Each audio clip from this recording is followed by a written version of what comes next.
नमस्कार सभी को। आज का टॉपिक है अपना इंग्लिश ग्रामर और पेडागोजी के प्रैक्टिस सीरीज, जो कि पार्ट सेकंड है।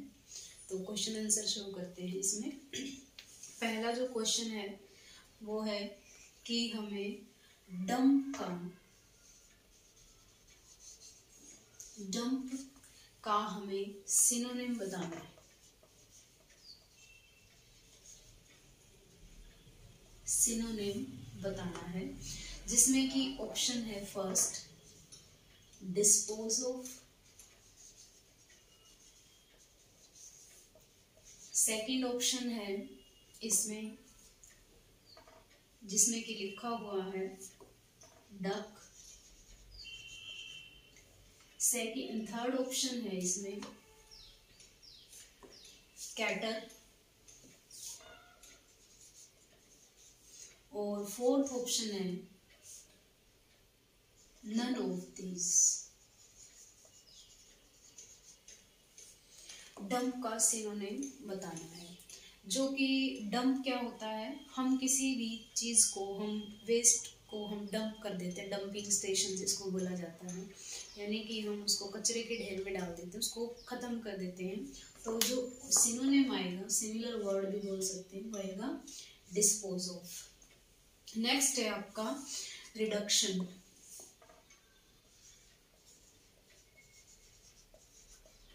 नेक्स्ट वर्ड है रिडक्शन।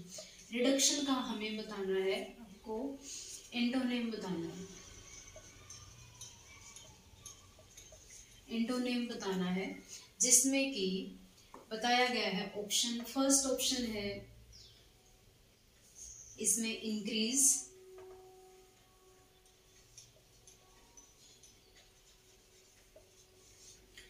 सेकंड ऑप्शन है डिकम्पोजिशन,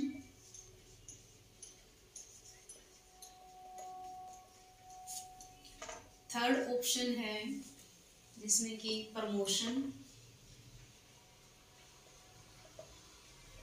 और फोर्थ ऑप्शन दिया हुआ है इंडक्शन। फोर्थ ऑप्शन दिया हुआ है इंडक्शन, जिसमें कि रिडक्शन का एंटोनिम बताना है। रिडक्शन होती है कमी, और कमी को हम किस में लिखेंगे, कमी को बढ़ोतरी किससे होगा, प्रमोशन, जिसको हम बढ़ोतरी कहते हैं, वृद्धि कहते हैं। ठीक है, तो यहाँ जो आंसर आएगा वो आएगा आपका प्रमोशन। नेक्स्ट क्वेश्चन लेते हैं।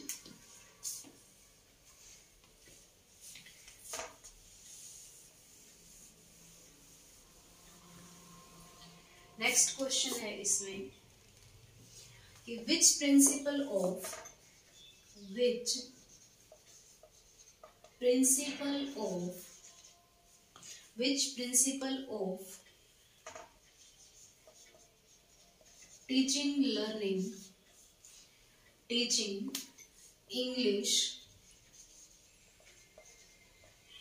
teaching English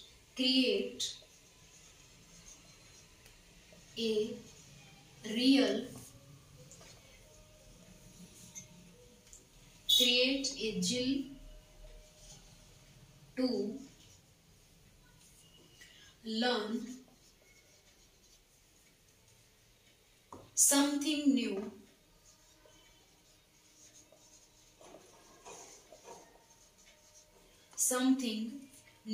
in a language। कौन सा प्रिंसिपल इसमें यूज किया जाएगा? फर्स्ट ऑप्शन है principle of proper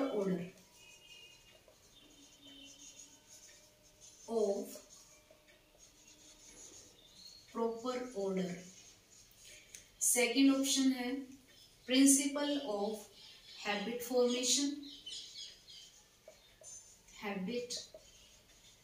formation, third option है प्रिंसिपल ऑफ मोटिवेशन, और फोर्थ ऑप्शन है प्रिंसिपल ऑफ सिलेक्शन। इन चारों प्रिंसिपल्स में से कौन सा इंग्लिश के लिए यानी कि जिल होता है, जिल मतलब होता है प्रसन्नचित्त। Learn something new in a language, तो हम कहेंगे कि उत्साहवर्धक जो सीखना होगा लैंग्वेज में वो किस प्रकार से, आप कौन से प्रिंसिपल के माध्यम से आप इसको डिफाइन करते हैं, कौन सा टीचिंग इंग्लिश का प्रिंसिपल होगा। Principal of proper order, formations, selection या फिर मोटिवेशन। जब हम कोई भी काम करते हैं, कोई भी काम नया सीखते हैं तो उसमें प्रसन्नचित्त कैसे होंगे, जब उससे रिलेटेड हम मोटिवेट होंगे, हमें क्या होगा, मोटिवेशन प्राप्त होगा, प्रोत्साहन जिसको कहते हैं, अभी प्रेरणा जिसको कहेंगे, जो कि जिसमें कि हम अपने काम को करने के लिए मोटिवेट होंगे और उसको अच्छे से ढंग से कंटिन्यू रखेंगे। That is called principal of motivation. Next question है अपना,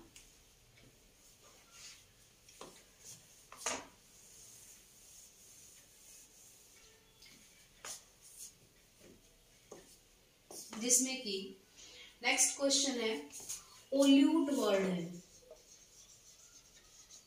पोल्यूट वर्ड है जिसका हमें नाउन बताना है। पोल्यूट एक वर्ड है जिसका नाउन बताना है। ऑप्शन में है pollution, first option pollution, second option पोल्यूटेशन,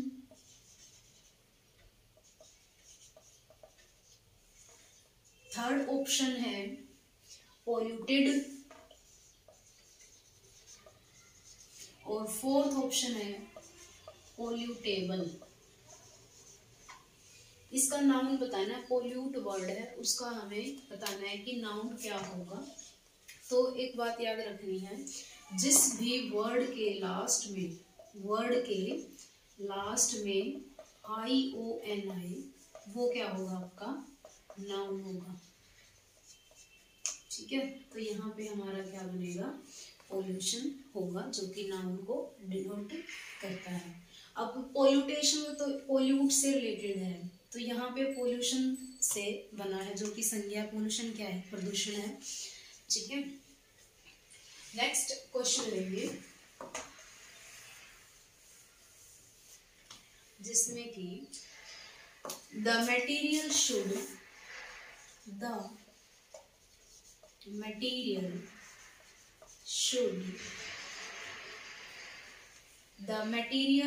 be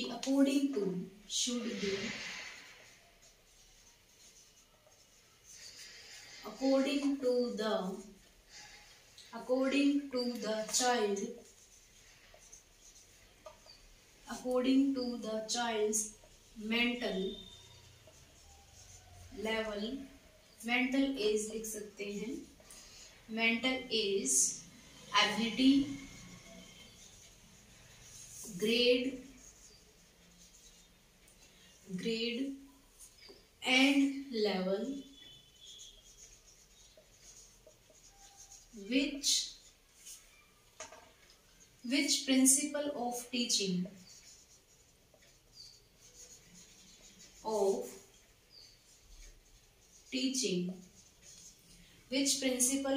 teaching is involved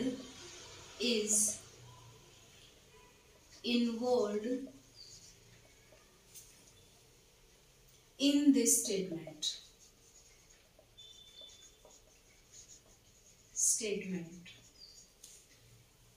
first option है इसमें, फर्स्ट ऑप्शन है करेक्टनेस, सेकंड ऑप्शन है एक्यूरेसी एंड करेक्टनेस,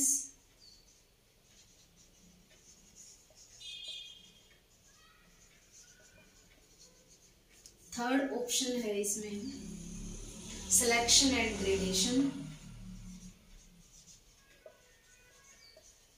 ग्रेडेशन, और फोर्थ ऑप्शन है प्रपोर्शन।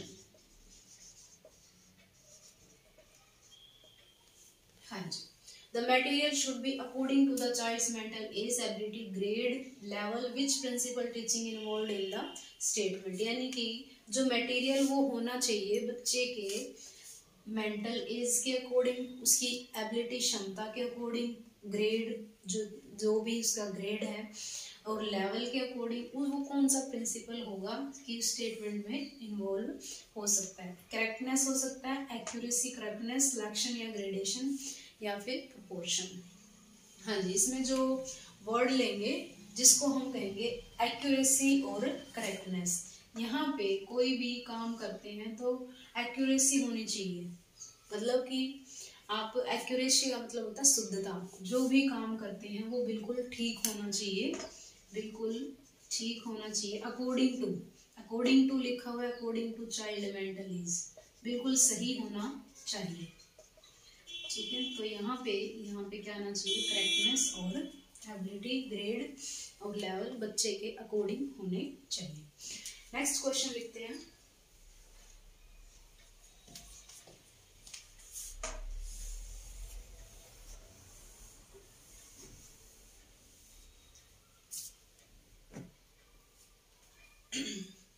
नेक्स्ट क्वेश्चन है इसमें,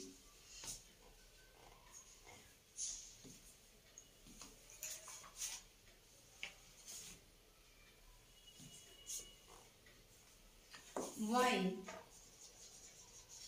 confirm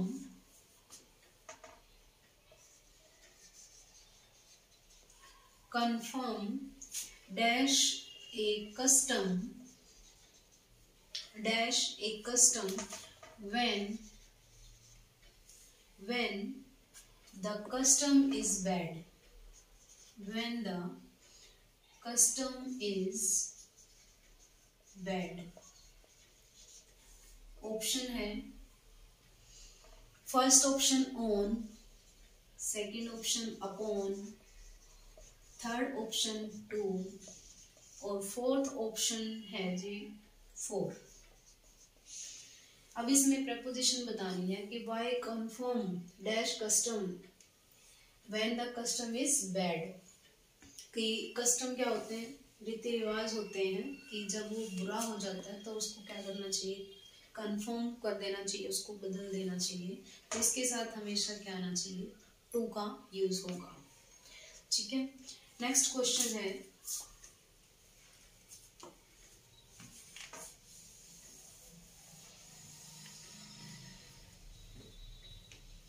the girl is now a student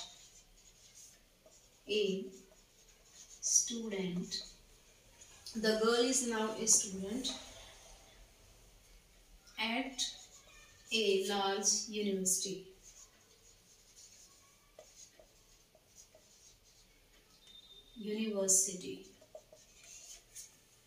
जिसमें कि बताया गया है कि इसमें जो अंडरलाइन वर्ड है ए स्टूडेंट वो क्या है। ऑप्शन है, first option object, second option object complement,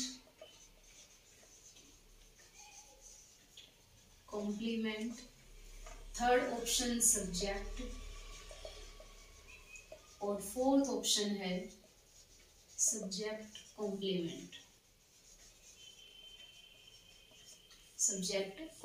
यानी कि जो गर्ल है नाउ ए स्टूडेंट, एक स्टूडेंट है, एट लार्ज यूनिवर्सिटी, एक यूनिवर्सिटी है उसमें एक स्टूडेंट है। तो ये पूछा गया है कि जो ए स्टूडेंट है वो क्या है, ऑब्जेक्ट है, ऑब्जेक्ट कॉम्प्लीमेंट है, सब्जेक्ट है या फिर सब्जेक्ट कॉम्प्लीमेंट है। तो यहाँ पे क्या है, गर्ल के बारे में इंफॉर्मेशन दी जा रही है कि एक स्टूडेंट है, तो हम कहेंगे कि जो यहाँ आंसर आएगा वो सब्जेक्ट कॉम्प्लीमेंट होगा, और जो सब्जेक्ट कॉम्प्लीमेंट होता है वो होगा extra information of subject, extra information of subject, कि जो क्या बताएगा, इंफॉर्मेशन किसके बारे में, सब्जेक्ट के बारे में बताए, कॉम्प्लीमेंट बताए कि वो सब्जेक्ट की कुछ इंफॉर्मेशन बताता है, उसको हम कहेंगे सब्जेक्ट कॉम्प्लीमेंट। नेक्स्ट क्वेश्चन लिखते हैं,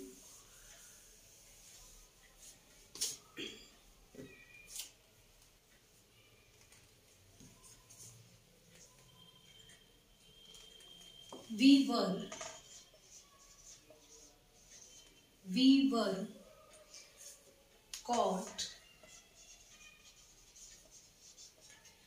were caught dash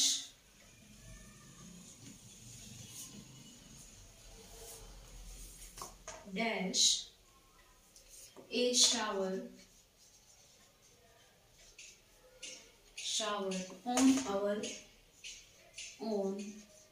our way home। Option है, फर्स्ट ऑप्शन है आपका with, second option by, third option जिसमें कि एट, और फोर्थ ऑप्शन है इन। तो कहने का मतलब कि हम यहाँ पे प्रपोजिशन फिल करेंगे कि क्या वर्ड यूज होगा। We were caught by a shower on our way home, तो यहाँ पे बाय का यूज किया जाएगा। ठीक है, जैसे कॉट टू यूज करते हैं वो अलग कॉन्टेक्स्ट में यूज करते हैं, तो किसके द्वारा, हम शावर के द्वारा यहाँ पे अपने घर में हम जो भी जिसमें की वर्ड यूज करेंगे बाय का यूज करते हैं। ठीक है, नेक्स्ट क्वेश्चन लेते हैं।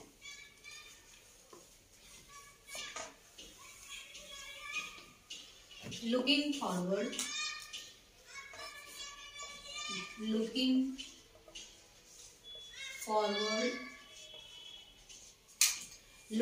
Forward to dash you.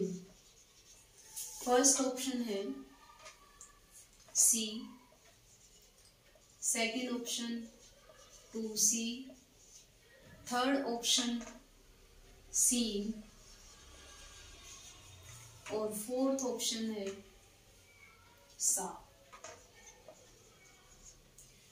Looking forward का मतलब होता है आगे की तरफ देखना, और यहाँ पे जो वर्ड यूज करेंगे लुकिंग फॉरवर्ड टू सी, यानी कि टू के साथ वर्ब की फर्स्ट फॉर्म यूज करते हैं, तो यहाँ पर वर्ड होगा टू सी। तो ये क्वेश्चन थे अपने, जो कि इंग्लिश ग्रामर और पेडागोजी के मिक्स क्वेश्चन है। तो आज के लिए हम इतना ही इस वीडियो में डिस्कस किया हमने। प्रेपोजिशन के क्वेश्चन आए, कुछ हमारे जो वर्ब से रिलेटेड क्वेश्चन थे, और जो कि पेडागोजी से संबंधित थे क्वेश्चन। तो आज के लिए हम इतना ही करते हैं, नेक्स्ट क्लास में मिलते हैं। Thank you so much, have a nice day.